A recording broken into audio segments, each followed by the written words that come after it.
Open my heart, open my healing, open my spirit, make me whole. P'tach libi, p'tach nafshi, p'tach ruchi, ya la la la la, ya la la la, ya la la la la, ya la la la, ya la la la, ya la la la.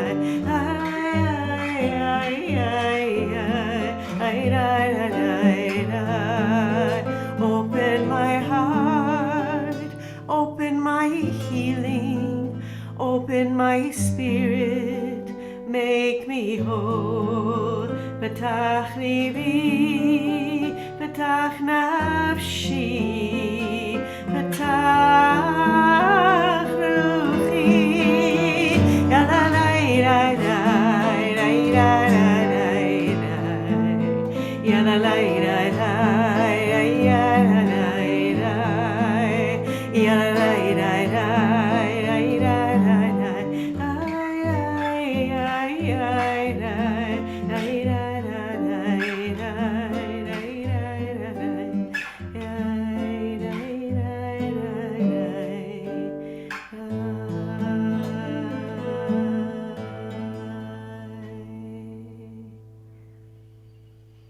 Shavua Tov, everyone. Welcome. We are opening our hearts to one another today as we join together in a sacred community. And I'm so happy to see everyone. And I know that there's a lot more people who are going to be coming in. So we'll wait a few minutes. And while we're waiting, I'm going to invite Reb Chaya just to welcome everyone. And maybe we'll do just a very brief check-in. Really brief, like maybe just a few words about how things are going with you. And as people are coming in, we'll finish at the end with people who can share afterwards. And then we can feel really, really connected. Welcome to our meeting, and we have a full agenda. So anybody want to check in? The floor is open for a brief check-in. Yes, Rabib. Brief. I'm dealing with cervical and endometrial cancer. I've had a hysterectomy. I'm in chemotherapy. I'm bald and could use prayer. Chava Rachel bat Sheva v'harav Shmuel Avraham. Aside from that, everything's fine. Dibarti. You're on my healing list here, Eve. Thank you. Anyone else? Deborah has her hand raised. Katya has her hand raised. Deborah, why don't you go first? Thank you. Reb Eve, you wear it well. You wear it very well. You're kind. If you would add to your Mishaberach, everyone, my sister of choice, Kate's good friend, Nancy, who was just diagnosed with stage 4 pancreatic cancer. I would appreciate it, and keep me in the loop to have the guidance and the clarity to provide care for them. Thank you.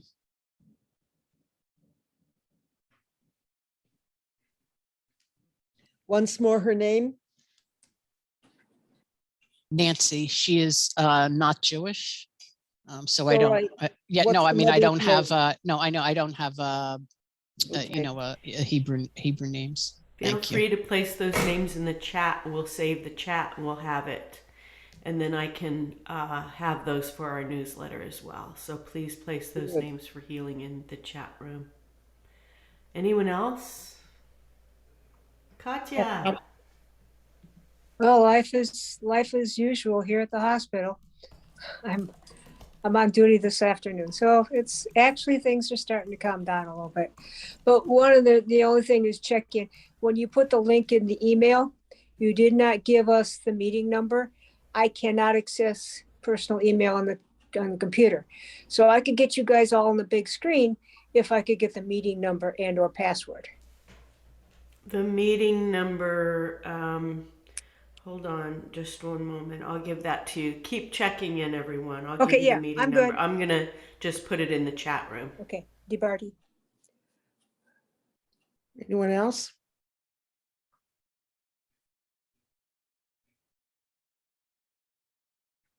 Well, I'm excited. I just scheduled a couple of days in Sarasota in March. A little reprieve from all the stress of Miami.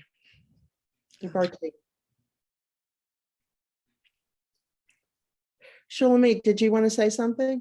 You're on mute. Hello, nice to see everyone. I was hoping we'd have a few more newer people, and I'm doing fine. Thank you. Anyone else? Well, I can check in.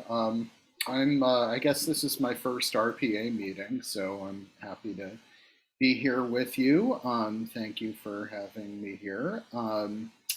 And I'm doing fine. My hospital is completely haywire, and the nurses are beside themselves, and that's worse than usual, actually. It's not just situation normal, but, you know, life goes on, and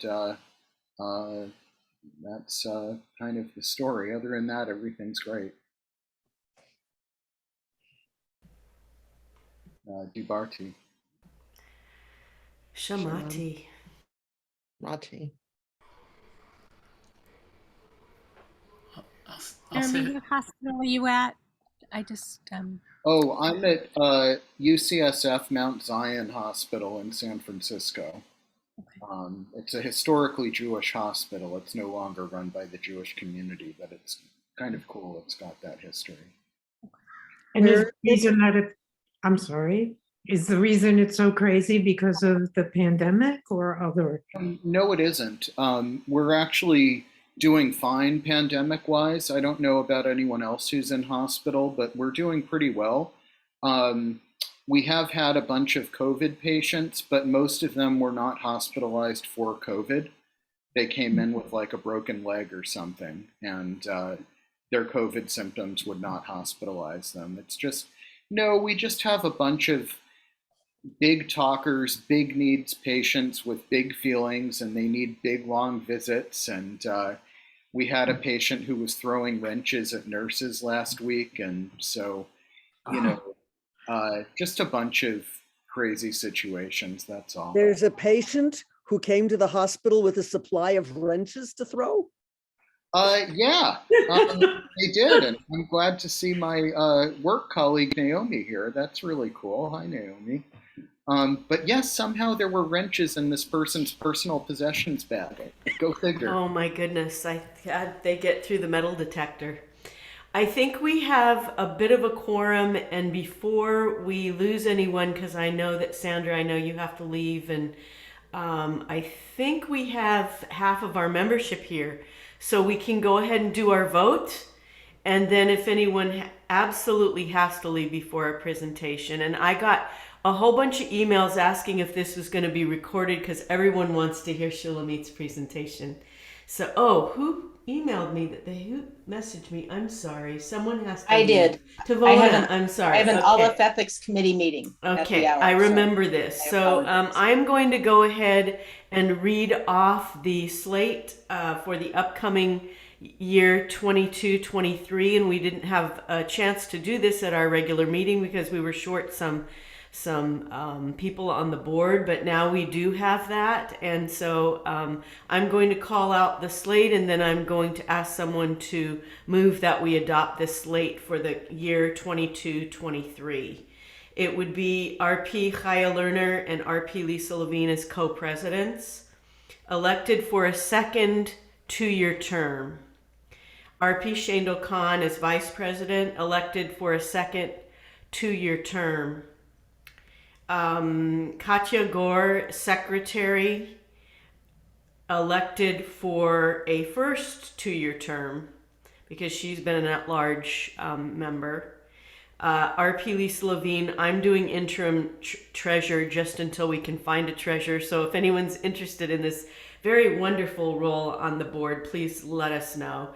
RP Dr. Simcha Raphael, at large, elected for a first 2-year term. RP Reverend Stacy Grove, at large, elected for a first 2-year term. And RP Sandra Wurtzel and Dee Herman, immediate past co-presidents who remain on our boards for at least another 2-year term or until the co-presidents step away. That's what's in our bylaws. So do I have a motion to accept, I make a motion that we accept the entire agenda just the way that Lisa read it. do we have a second? I second. Who said that? Nalini. Oh, Nalini, hello. Okay, that's Hello. for, the minutes are actually recorded and then we will, these are for our records because we're trying to get our bylaws in shape so that we are actually following up the constitution and bylaws that this organization has set up. So all those in favor, I tried to set up a voting thing on here, but I don't see it. I don't, Stacy, I did set it, but now I don't see how to use it.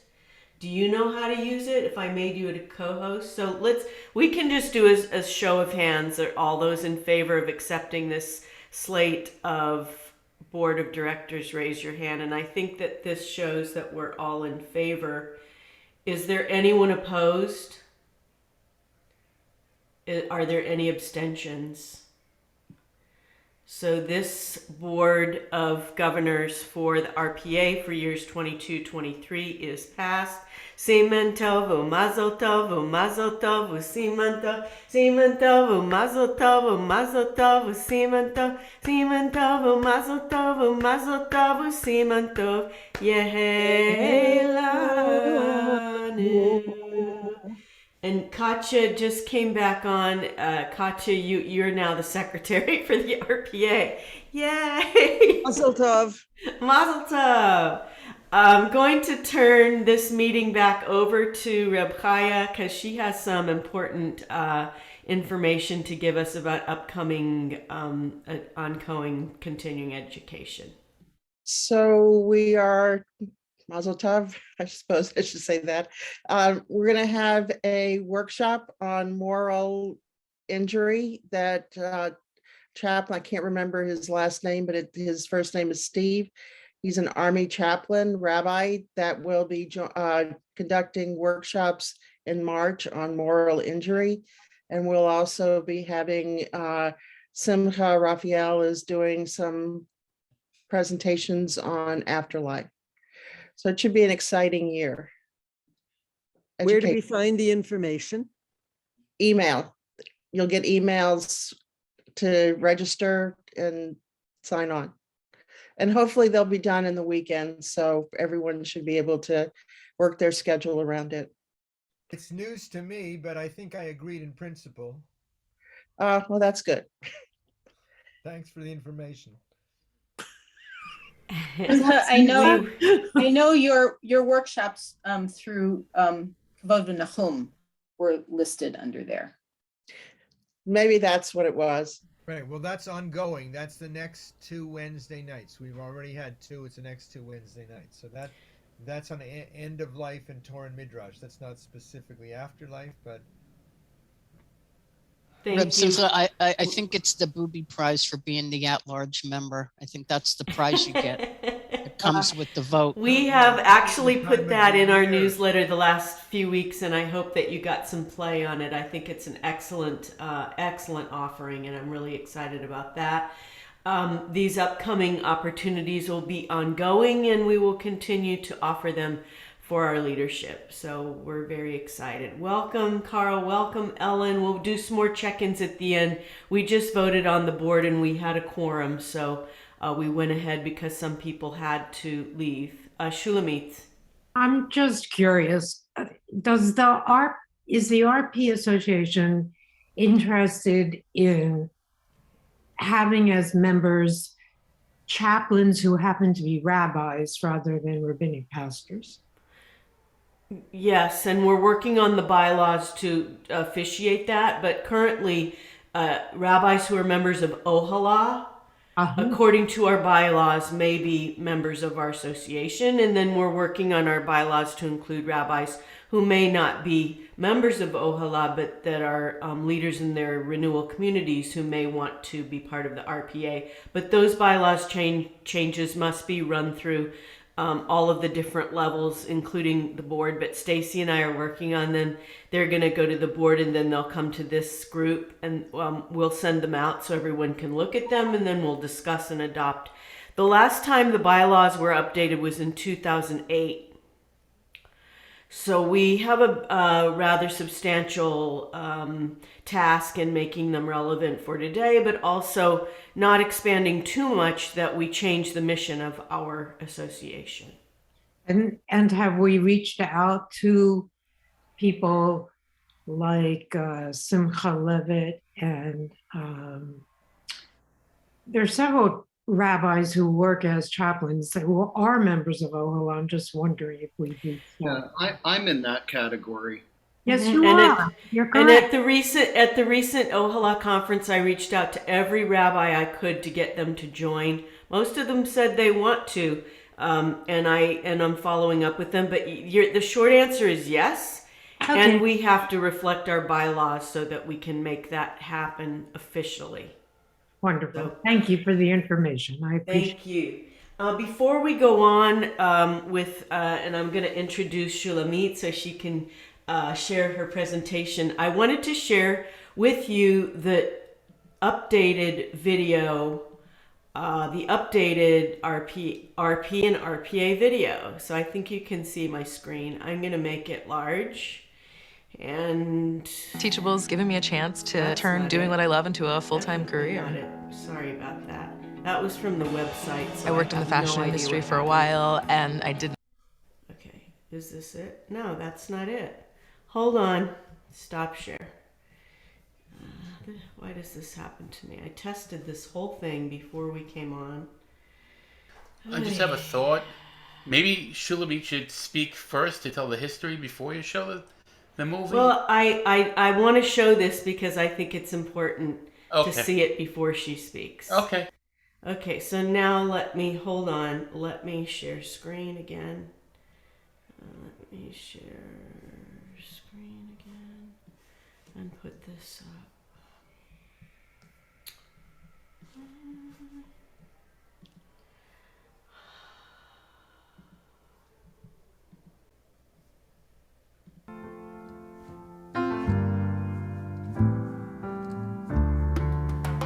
What is a rabbinic pastor?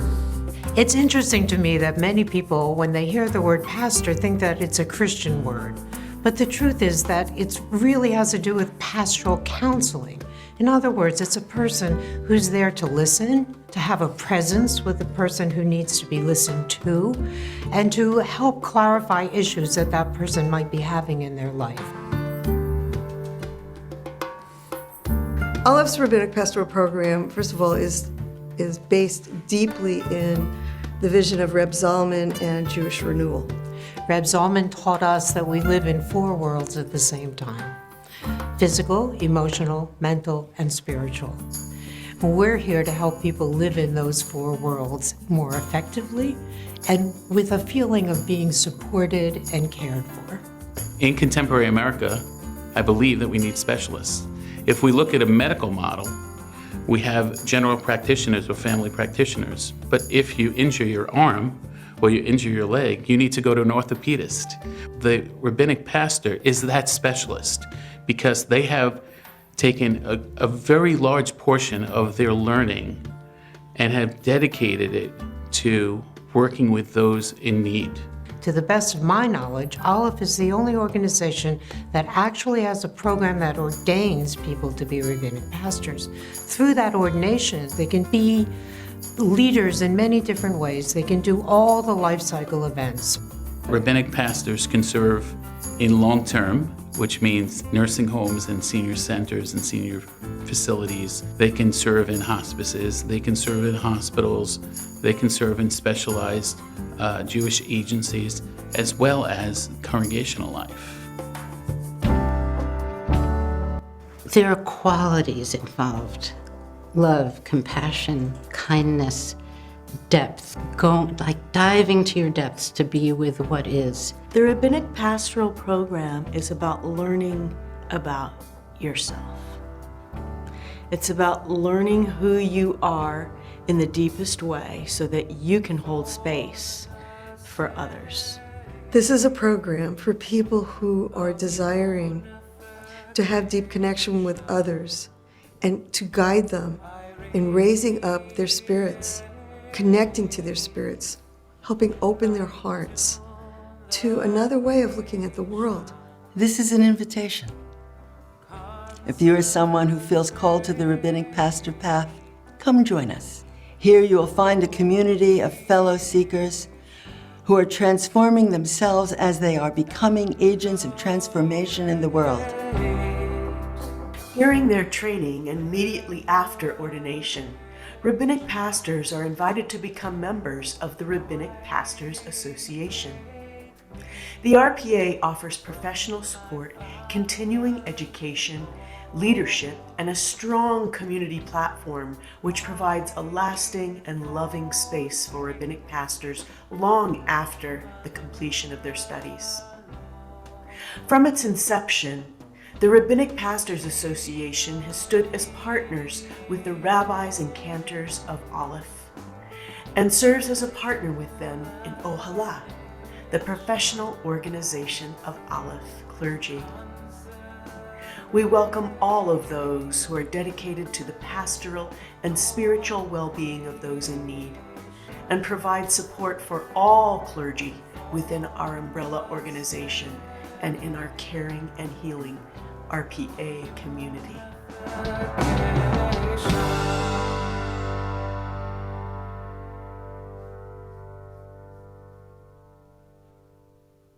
That's it. Don't you love how that Zoom stuff works? Wow, I wish I'd had that filter on the original filming, but that was great. I think we needed the piece about the RPA because thank you, Tavona. You know that this film was funded by the Rabbinic Pastors Association. And even though that program is wonderful and many of us have gone through, I really felt that all of us felt it was important that we added the piece about the RPA. So I think that's a wonderful introduction to Shulamit. Yes, the link to the film, it's actually on the front of the RPA website. It's right there up front. He just put it there. So just go there. I just had to share with you that I met Shulamit Fagan at the 2011 Aleph Kala. And she had a workshop that was sort of an invitation. If you're interested in this program, just come and meet. And also Sandra Wurtzel was there giving a program about the Hashpa'ah program. And I went to those two meetings, and from those meetings, I fell in love with those people, and I ended up joining this program, the RP program. And so I wouldn't even be here if it wasn't for Sandra and Shulamit. And I just wanted to publicly thank both of you for sort of shepherding me in, but especially Shulamit. You're the one who brought me in and who has brought so many of us in.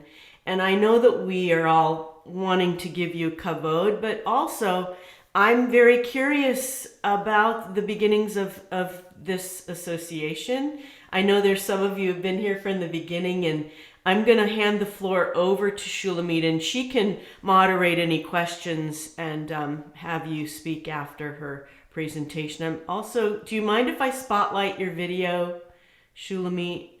I'm going to have you unmute and I'm going to spotlight you. Okay, hi. The host has signaled. Okay, yes. I'm unmuted now, correct? Yeah? Yes, you sound great and you look beautiful. Oh, thank you so much. I look at that picture from in the film from what, 4 years ago, 6 years ago? Oh my goodness, time flies. I'm going to put you all on gallery view for just a moment. How many of you know how the RP program started? If you think you know how it started, would you raise your hand? Okay, so we do have some people who don't. The purpose of this, from my perspective only, was that I think that if you're new in the program, it's nice to be able to know how it all started. And when I was thinking about telling you this, I realized that in order to tell you the story of the RP program, I have to tell you my story. So I think the year was 1998. I'm not positive, but I'm pretty sure it was. And I had been in the business world for many years. I had been quite successful. I thought that I ran the businesses I owned and the ones that I was in with ethics and good morals. And yet it felt to me as though something was missing. So for a very long time, I had been asking God to bring me something with a little more redeeming value, not really knowing what that meant. I had been working for a company in Chicago that made virtual reality equipment way before there was a market for it. And I came back to Florida because my mom was ill. And while I was here, I picked up a newspaper. And in this newspaper, there was an ad for a friend of mine who was going to be singing at Unity Church. And I hadn't seen Fred in so long, I thought it would be a great idea. But not only that, the picture, the ad itself was in color. So I kept on reading, and then I thought, gee, I should put that on my refrigerator so I don't forget. And when I went back to get that picture, it wasn't in color. I had seen it in color. I decided that was an angel telling me to get myself there. And when I went, they gave me a program. And on the back of the program, it said that Bayfront Medical Center was looking for volunteer pastoral care visitors, and that the program started the following week. I signed up for that program. And when it ended, the chaplain said to me, you should consider doing this full time. You're very talented and this job fits you. I left thinking that might be a good idea. Went to talk to a few other people. One Baptist minister that was a chaplain told me I should go home, take 2 aspirin, and call him in a few days, that if I thought I had a calling, which I guess I did. To try and make this long story a little shorter, I sold some property that I had in Redstone, Colorado, in order to have the funds to study. And I was accepted into a CPE program for a summer unit followed by a residency. And then the man who was interviewing me said, and how will you be ordained? And I said, so I left there feeling very confused because I didn't know that a chaplain needed to be ordained. And in fact, in some places, chaplains do not have to be ordained, but I didn't know that. So through a series of magical things, right after the money arrived from my house, a cousin in New York called me to say that she was going to Israel in 2 days and her roommate had canceled and perhaps I'd like to go with her. I said yes. I had never been to Israel. I fell in love with it. I fell in love with just about everything that was there. I stayed for extra time. And when I got home, one of the men who had been on the trip had mailed me a book called The Jew and the Lotus. And some of you may know that book. I started reading it and I read it long into the night, and somewhere around 3 o'clock in the morning, I came to the part where Reb Shulamit was talking to the Dalai Lama. And I had never heard a rabbi say all the things that I believed. Always been very connected to God and very spiritual. It's just, I didn't find the connection that I was looking for in Judaism, but I found it there. And then I found that there was a week at a place called Orach Chaim where Reb Shulamit was teaching in the morning and Reb Rami was teaching in the afternoon. When I called up to find out if I could come to this week, I called up to register. They said, we're very sorry, there's no more room, and they hung up. Well, I went for a walk and I yelled at God. Have any of you ever done that? Do you ever yell at God? What's going on? You led me all this way and now? So when I went to bed that night, I said I need an answer in the morning. And in the morning, I heard a voice that said, call again. So I called again. I didn't know that I was talking to one of the interns for the summer who had been there for 2 hours. I said, listen, I know you don't have any room in that week, but I have to be there. And he said, why do you have to be here? I said, because God said so. He said, God said so? Yeah. Well, hold on then. He went away for about 5 minutes. And when he came back, he said, can you sleep in a room with 3 other people? I said, well, do I have my own bed? His yes was my yes. And I went to Orach Chaim. It was an amazing week. I was full of emotion all week long. I did not know that women could wear kippah or talit. I did not really understand that we would be praying 3 times a day. I got filled up with the people who were there and the wonder of everything that was going on.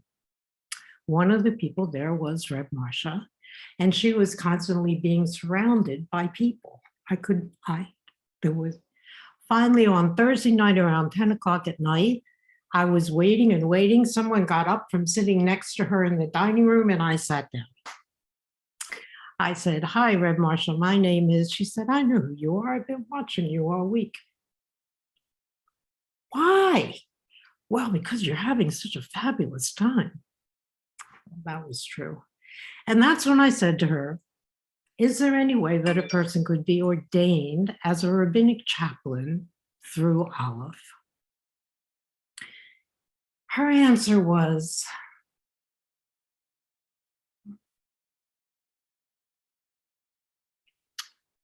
perhaps. It was the beginning of an amazing relationship between Marsha and I. I studied with her for the following 3 years. I spent as many as 8 weeks a year at Orach Chaim, learning with her and with all the other teachers. And it was just amazing. She explained to me somewhere along the way that Reb Shulamit had ordained a few other rabbinic pastors. He had actually ordained someone who I believe is here in this room, although I'm on spotlight and I can't see you all. And also Olnik. Oh gosh, he's a good friend. I just lost his first name. Leon. I have the whole list for you. We'll add some of the early history when you're finished. That would be wonderful. I would really appreciate that. And then Jay Weinstein, who's also on this call, was ordained a year before me because he needed it on his road to being a rabbi in order to keep his job. I was ordained in 2001 at Orach Chaim. That's where we did it in those days. And about 3 days before my ordination, I was sitting once again in Reb Marsha's dining room. Besides Orach Chaim, I spent a lot of time in her dining room. And she said to me, by that time I was being called Shulamit. She said, Shulamit, you know, Reb Shulamit and I have been talking and we think that you ought to start a program called the Rabbinic Pastor Program. I think someone could have knocked me over with a feather, as they say. I wasn't really sure I knew how to be a chaplain. And now I was being asked to run this program. But my truth is, whatever Reb Shulamit asked me for, I would do. And I'm incredibly grateful for the gift of the leadership that he empowered me with and that Reb Marsha empowered me with. So together we spent hours and hours and hours deciding what the formula was, what classes had to be included, how should they be included. It was at a time when the AOP was just really lifting itself up, and all of the classes were not being given by faculty on from Aleph. People went where they went to get what they could, and the rest of it they got from Aleph. And then as it grew, there was more and more. I think some of our first students are here with us. I know Ellen was one of the first. I can't remember who else was, and maybe some of you will help me with that. But we put together what we thought would work, and we kept working on it for 18 years. And I think that it's some of the best things that I've done in my life. I love the work that I did at a hospital. I was a hospital chaplain for 12 years and wish I had the energy to go back and do more of that.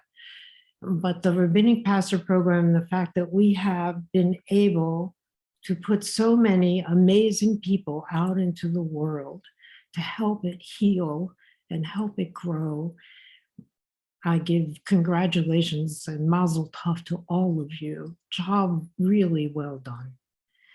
And I'm open for questions and for anybody who's got any information that they'd like to share about our beginnings.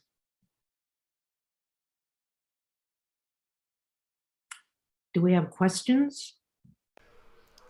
We have a lot of questions and comments, and I'd love to hear more about the genesis of the RPA as well. Kate, Shulamit, you have Kate on your screen. I love to call you Kate.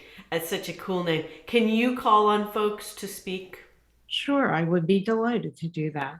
So I see that Jay has his hand up. So I just would wonder, just for some people that don't know, if you could just share a little bit about Reb Zalman's story with the Reverend and the various different ways that people were ordained in the old country. Because Yes, for me, that was like a big thing Thank to you, hear that Jay, for history. reminding me about that. I appreciate it.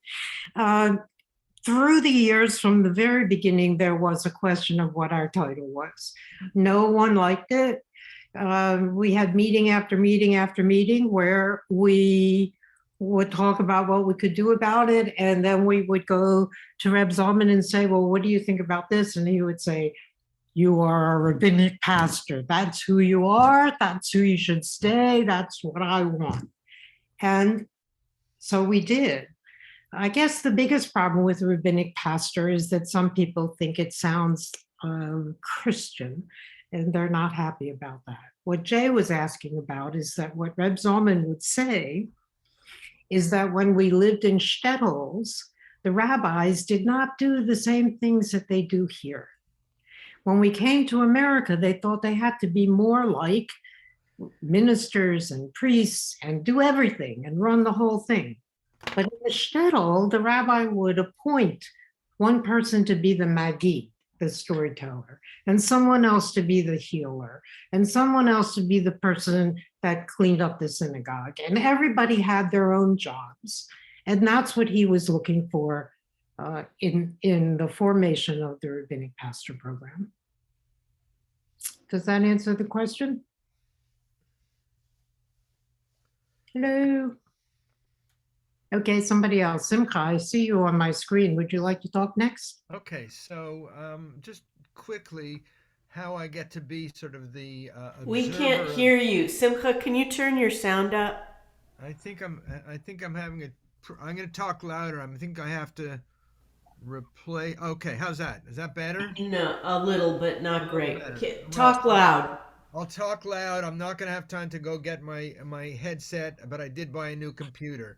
So I get to be the archivist because in 1980, I was actually the first executive director of what was B'nai Or Religious Fellowship. There was no organization to direct, so they called me administrative coordinator, and Eve could be a witness to this. In those years, B'nai Or was 10 years of unfiled correspondence that had cat piss on it and a whole bunch of good ideas. And in the mid 80s, people started showing up on Reb Zalman, and Zalman would say, we want to do Reb training, we want to do Reb training, we want to do Reb training. In the 80s, people started showing up on Reb Zalman's door, and this was after Daniel got ordained, but slowly, Marcia and I created a list of the earliest ordained rabbis, and all the way through to contemporary times. That list exists somewhere. And there were some people who Zalman said, well, their shita, their specialization was more chaplaincy, and so the early rabbinic pastors were Leon he was the last. Andy Gold was very early. Jonathan Gershon, who Alav Shalom, Jonathan Gershon, who went off and did his own thing and became a Bratslaver. Mindy Novik, Leah Novik's daughter, I'm not sure what she's up to, and Lev Friedman, and yours truly. Soon after, and here's how it began. Zalman, I was early in the rabbinic program. I said, Zalman, I really need to take a leave of absence. He says, good, we're going to make you a rabbinic pastor. I was most of the way through. So in those years, rabbinic pastor was almost like a master's degree on the way to a PhD. You Shulamit, really sophisticated. You and Marcia really took it the next level. But in its early years, Zalman would give people, after me, I lucked out. I got grandfathered in. After me, Zalman would give people a 3-year rabbinic pastor smicha, so that they could go do some work legally to do weddings and whatever, and get hired in congregations. And that rabbinic pastor smicha would expire on their way to their full ordination. I would not be here if I would have gotten that one. Simcha, is your memory the same as mine? What I remember being told was that the rabbis, especially back before there was a program, were afraid that rabbinic pastors were going to pretend to be what they would call full-fledged rabbis and go out and take their jobs. Well, it was that internally, and it was also out in the outer world. Reb Zalman gave smicha to somebody who had dropped out of RRC. I don't know whether it was Michael Paley, or I'm not sure exactly. I think it might have been Michael Paley, and his smicha, in the 1990s, was not valued in any way, shape, or form like it is today. Zalman used to say, and he had a bet. I don't know even how your Yiddish is. He used to say, if you need a thief, you cut him from the gallows. So later, Reb Zalman's ordination, and look, this program has become a major force in the North American Jewish community. But I guess there were some people who were territorial about rabbinic pastors. I still think RP is not a great name to describe what we're doing, but we'll save that for another meeting. And out in the community, even for many years, I didn't put out that I was a rabbinic pastor, because it didn't have any organizational clout to it. So those of you who went through the program in a formal way and have this Rabbinic Pastor Association and have a CPE, and that have created your own sense of being bona fide through your own work and through your organizational affiliation. So I think one of the biggest things that Marcia and I really wanted, and especially me, was that in order to be an RP, you had to do 4 units of CPE. Right. And I think that was a great decision that we made. And I think we did some really wonderful work. And I see Ellen's hand up, and then after her, Deborah.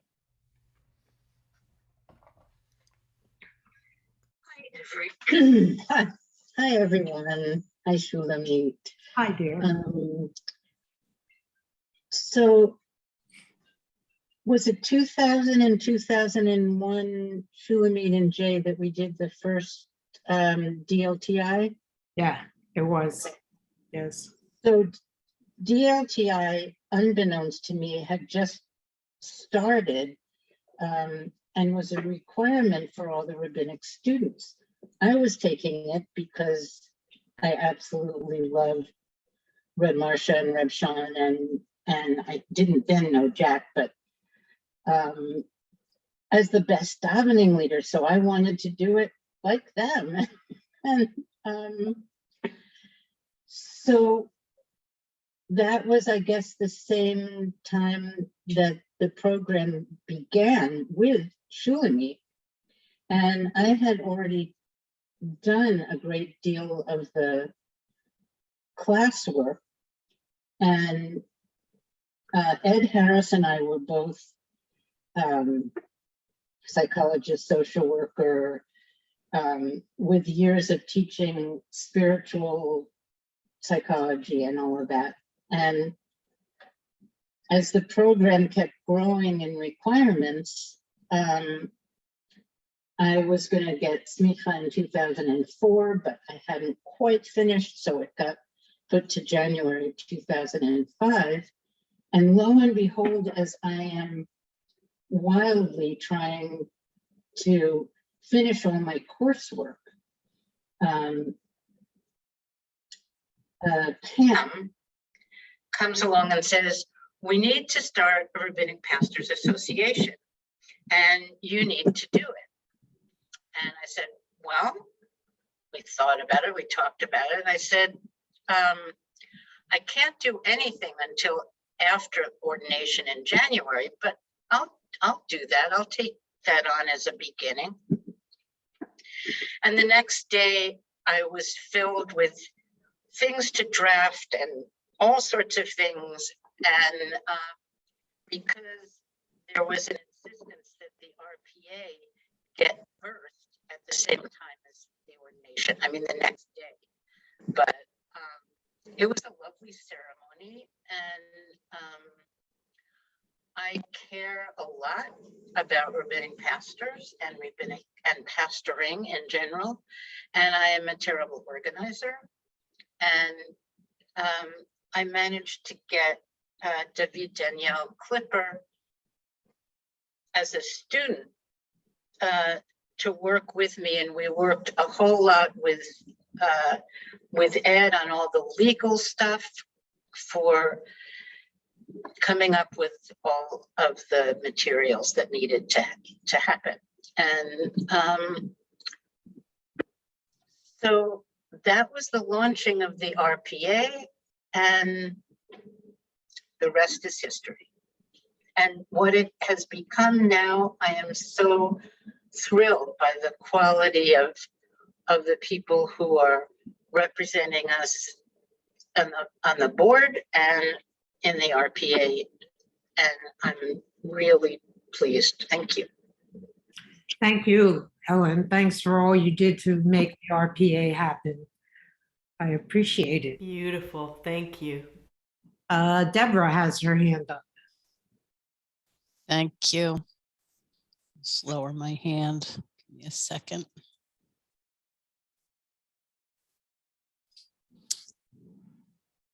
Well, there are many, many, many people, Reb Shulamit, who can speak to your remarkable support and the influence that you have had on them. And I just want to put in mine. I remember when I was, oh, this is going to be teary. Me too. I was living in South Korea. I knew that I was having a reckoning, a lifelong time coming, and stumbling around and found you. I won't go into all the details. And over the course of many months, you met with me, despite the many-hour time difference. You met with me and you guided me and you inspired me. And the next thing I knew, much like your own journey, with none of the requirements, I had a residency, a CPE residency, not with no ordination. No, I wasn't in a ordination program. I didn't even have 1 unit of CPE, but I found myself in a CPE residency at the VA in Seattle, followed by the first ever fellowship in elder care and geriatrics. And next thing I knew, I was in the rabbinic pastor program. And it was divine, and that I found you, and that you were my spiritual light and guide, and I will be forever grateful. Thank you. Thank you. I'm so just overflowing. Thank you. Anyone else have comments or questions? Or I'm going to go to gallery so I can see you all. Simcha has some more to say. I want to add another piece. In the early 80s when Reb Zalman, hang on, I'm not talking to you, I'm just hanging up. in the early 80s when Reb Zalman sort of envisioned this, there was no spiritual direction. Barbara Brightman and Jacob Staub didn't start doing spiritual direction at RC until the late 90s. I was fortunate to be there. There was very little Jewish CPE. There were no Jewish CPE supervisors in those early years. So to you, Shulamit, to Reb Zalman, to Lisa, to each of you who are building the bricks of this house, to recognize that Reb Zalman had a flash. It was Shlicha de Rabbanan. I don't know what's on your smicha these days, but the Shlicha, Shaliach, the sort of the messenger of the rabbi, the assistant rabbi was what he really had in mind.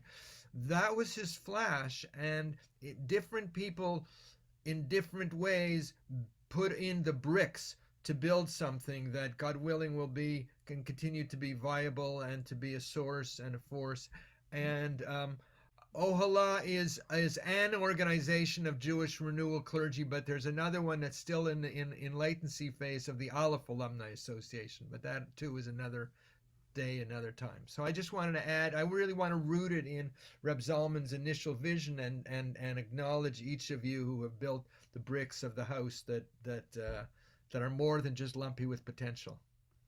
Thank you, Simcha, and thank you to all of you. And I would really love for the new people who come into our program to be able to really learn about what it was like in the early days and what we did. Yes, my dear Katja. I'm going to get this sign that says you're on mute. No. As your new secretary,